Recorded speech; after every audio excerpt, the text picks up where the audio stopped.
Thank you very much. Excellencia Don Mariano Rombre, President of Spain.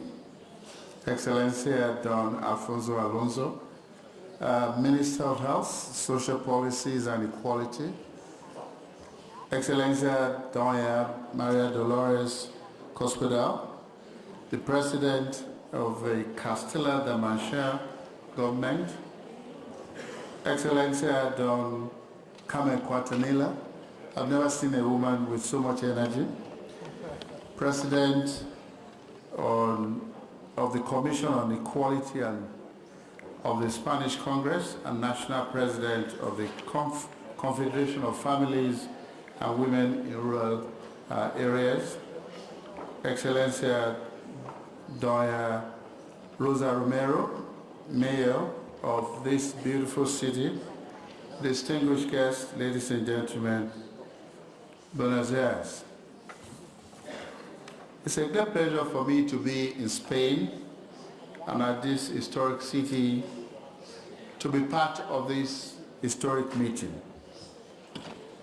Let me begin by thanking His Excellency the President and the government of Spain for the hospitality that I have received during this my visit to this beautiful country, and for Spain's support to the United Nations, particularly the United Nations Population Fund, to improve the lives of women and girls around the world. Pour améliorer la situation des femmes rurales dans le monde, j'aimerais également remercier Mme Quintanilla et Afamer du fait de m'avoir invité pour venir participer à cette conférence.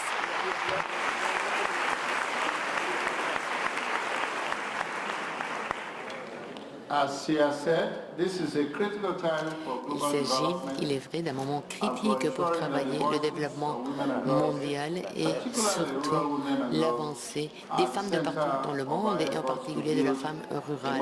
Il est important que nous réalisons tous les efforts possibles de façon à obtenir un avenir avec plus d'égalité. L'année Cairo International Conference on Population and Development. Historic because it was at this time that the world endorsed a human rights-based approach to population and development. And this year, we've also celebrated the 20 years anniversary of the Platform of Action of Beijing. Plateforme de Beijing, le Caire et Beijing, deux agendas qui ont avancé énormément dans le domaine. And for the first time, world leaders proclaimed women's rights as human rights, and gender equality and women's dignity and empowerment as fundamental to eradicating poverty and achieving social justice and sustainable development. The recent reviews of implementation of both Cairo and Beijing show that the world has made impressive gains over the past few decades. Today, Pour les 20 dernières années, il y a aujourd'hui beaucoup plus de filles qui assistent à l'école, beaucoup plus de et beaucoup plus de femmes également qui ont un accès à des soins sexuels et de la reproduction. Il y a également beaucoup plus d'actions pour défendre les...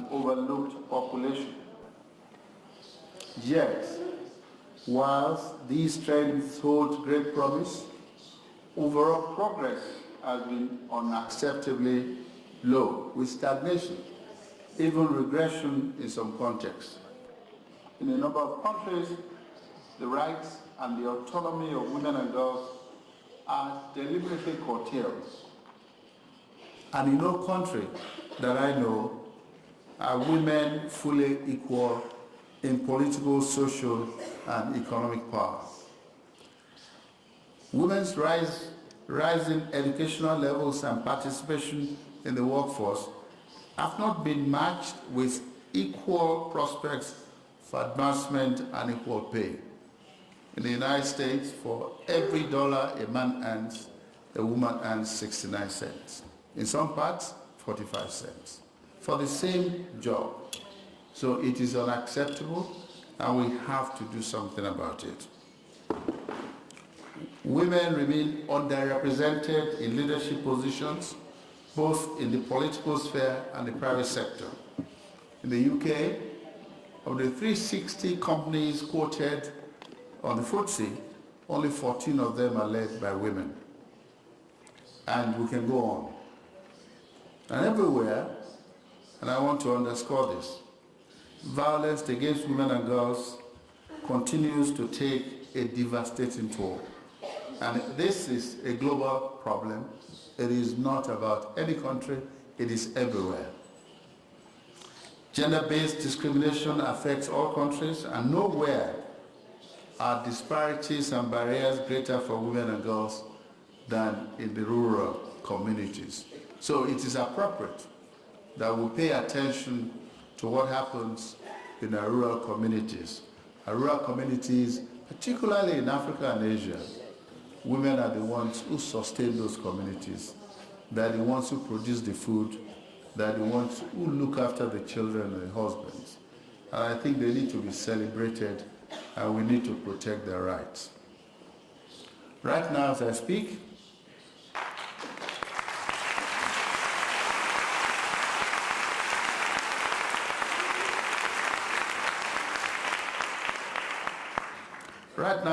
to you, a young girl, perhaps no more than 10 or 11 years old, poor, most likely living in a remote rural area, is being forced to leave her home, the only place she's ever known. She is frightened, confused, and above all, powerless to stop the transaction taking place. She's been married to a much older man, sometimes of her grandfather's age, a complete stranger. Today is the day our childhood ends, along with it, our education, our aspirations, and any chance of reaching our full potential. It's a brutal violation of our human rights. This cruel scenario plays out again and again. Every 2 seconds, a girl under that age of 18 is married, most often without free, prior, and informed consent. We know that child marriage is twice as high for girls living in rural areas over those of their urban counterparts. This is just one example of the persistent inequalities that act as impediments to the achievement of sustainable development.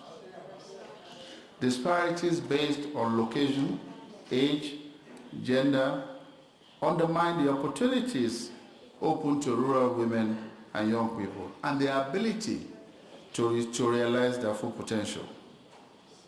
The evidence of this is striking. 70% of the extremely poor live in rural areas. Rural young people are more likely to be out of school, earn a low income, be unemployed, or live in poverty.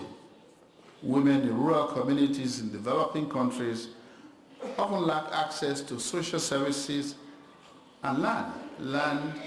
Most of them don't have access to land or own land, even though they work the land.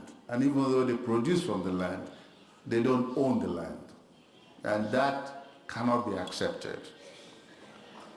Rural women are much less likely to have access to adequate health care during pregnancy and delivery. And so we have a higher maternal mortality amongst rural women than urban women. So it is clear that we still have a lot of work to do to make good on the promise of Cairo and Beijing, particularly for rural women and girls. So the post-2015 development agenda offers us a great opportunity to ensure that gender equality and the human rights of women and girls are the heart of sustainable development, and that they permeate all sustainable development goals. We should not just accept, as we've done in the past, that we mention it. We should measure gender equality in every sustainable goal. The new development agenda is unfolding amongst unprecedented changes in global population, size, age structure, and spatial distribution. The world's population increased from 5.3 billion in 1990 to over 7 billion in the late 2011, all during an unprecedented decline in global fertility. Reductions in fertility have led to an increase in the world's aging population. But at the same time, we are witnessing the largest ever generation of young people for the fastest rate growth in Africa. Let me go back to the issue of aging. Aging affects women more than men. Men die off before their wives, and older women are the poorest in the world. And let me also emphasize, older rural women are the poorest in the world. So there are issues that we need to tackle when we go there. So how can we create the window of opportunity necessary to harness potential of young people that I've talked about? What policy changes and investments are needed? First, we have to make the right investments in health, in education, employment generation, and infrastructure, good governance and transparency and accountability for effective public service delivery.